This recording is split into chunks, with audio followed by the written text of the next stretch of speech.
All right, we're in a custom home. I was just telling everyone really quickly while you were busy on the phone, as usual, that it's like a family affair. It's pretty cool. Everyone's right around here. Sure is, yeah. This guy's got a bunch of his family. I think it was originally, I don't know, 20 or 30 acres that he went ahead and split up, and he's got brothers living out here, parents living out here. That's awesome. Yeah, it's a big family affair in Brooksville. So let's go. Let's go look at this custom house. Absolutely.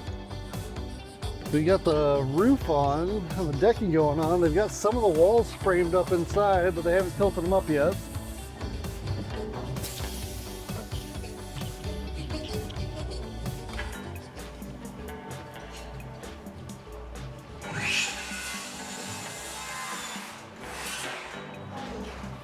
Ah, fresh lumber in the morning, folks. It's a lovely smell. Tell them what you're doing, buddy. Tell them all about it. Yes. Great place to talk about this. So we've got this house going up. This is another 3-2. See over here, we got this drop ceiling area. That's going to be mainly for the bathroom and laundry room area, like a mud room. But pretty cool house. This is another about 1,400 square foot, 1,500 square foot.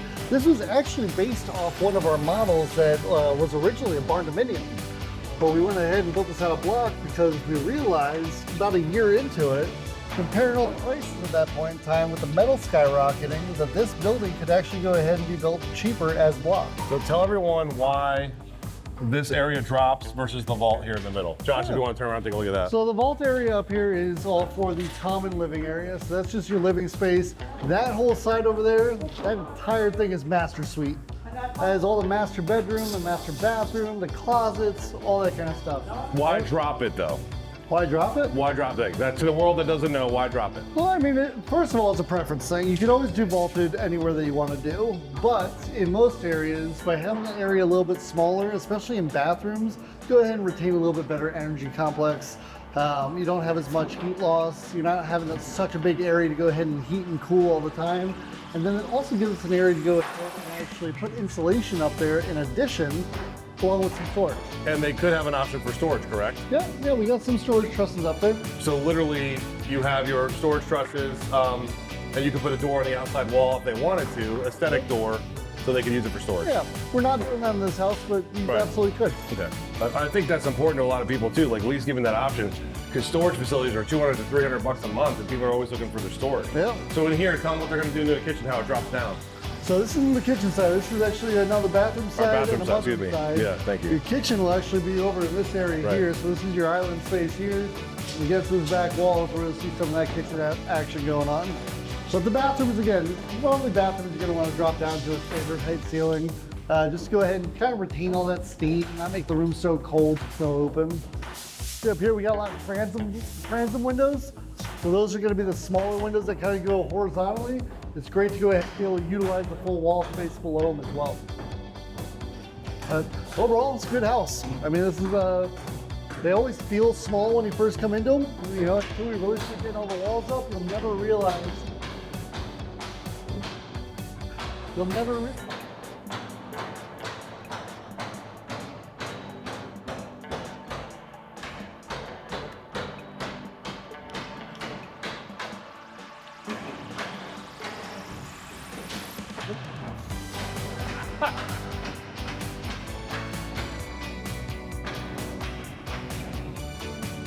Go. You'll never realize how big the space truly is. All that for the fog. You should do a whole time lapse. This is my favorite part of this property. We're going through the woods. We're going through the woods. We're off to see the wizard.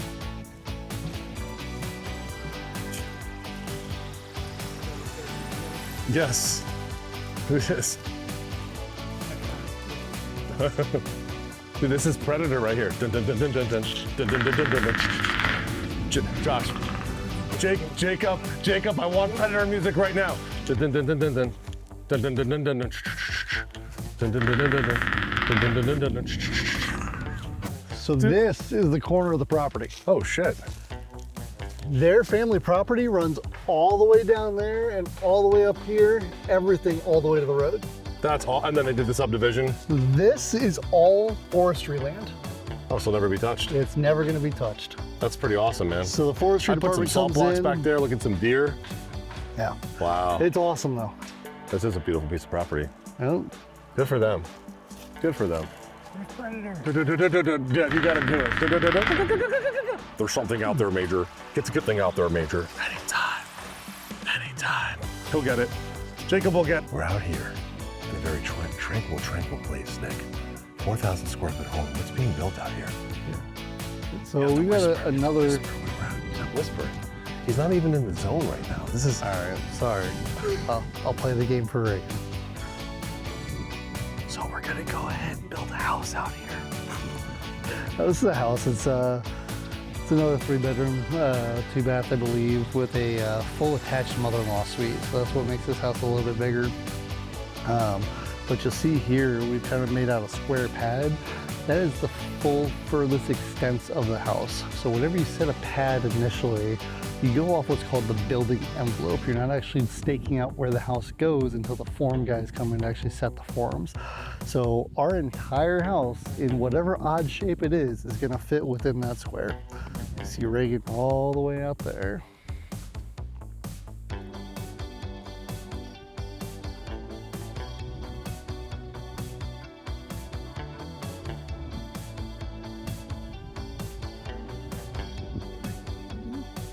Regan being Regan. Happy together. Oh shit. So the reason this house is still at pad stage and hasn't moved forward to that point yet is because the homeowners came in and decided they wanted to make a couple changes right after we got the permit. So we had to go back and do a change order, but there's certain things that we can do change orders on that we tell you not to really worry about until we actually get into the field, like where light placement's gonna be, you know, where interior doors might be inside a house.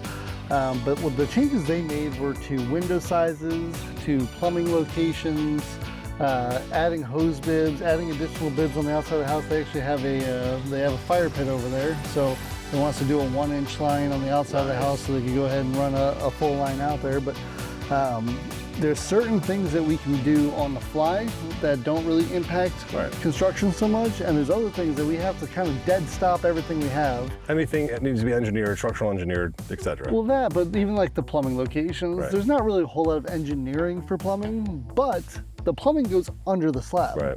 So we need to know where that plumbing's stubbing up before we ever go ahead and actually dig the forms out. How close are we? How close are we on that?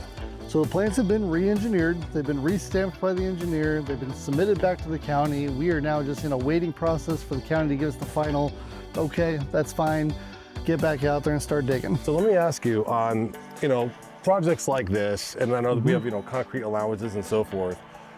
And a lot of people, are they saying, all right, I'm not gonna use that because there's no way in hell I'm gonna be running a driveway of concrete from the apron too. A lot of times there's requirements from the county as to what you have to put out. This particular house doesn't have a garage. So there is no garage on it, needed. so there's no pad. Yep. In a lot of these instances, so we got out here and you'll see that this entire area looks like it's been cleared out. Yeah, yeah. That is not part of our contract.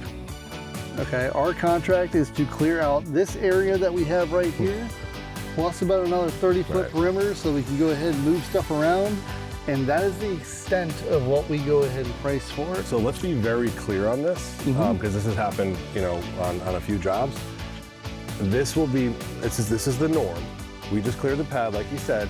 If you want to do this and grub this out yourself, you're more than welcome to do that as our client. If you find someone on your own, you're more than welcome to do that. The majority of the time, it's probably going to be cheaper if we utilize our guy, that you could still pay him directly. We're very transparent with the numbers. We preach this transparency all the time. The number's the number. We don't need to make money on this stuff. This is your land. You need to clear out the property as you see fit. The hard part about that, and something for everyone to keep in mind, if you were financing your home, okay, and you were going to a bank and saying, I need money to build my house, I'll pay you a mortgage back, right? The extra stuff that you add on, that is all the outside land clearing, will not be part of that loan. You're going to have to come out of pocket for it. Okay, so make sure if that's something that you have in your head that you want to have done, either let us know ahead of time so we can go ahead and get you an actual quote from somebody and have that all signed off and include it in the loan. or make sure you have enough liquid on the side to go ahead and actually pay for that to be done. It's all up front. These are when the biggest changes happen, is right before the building actually starts. Yeah.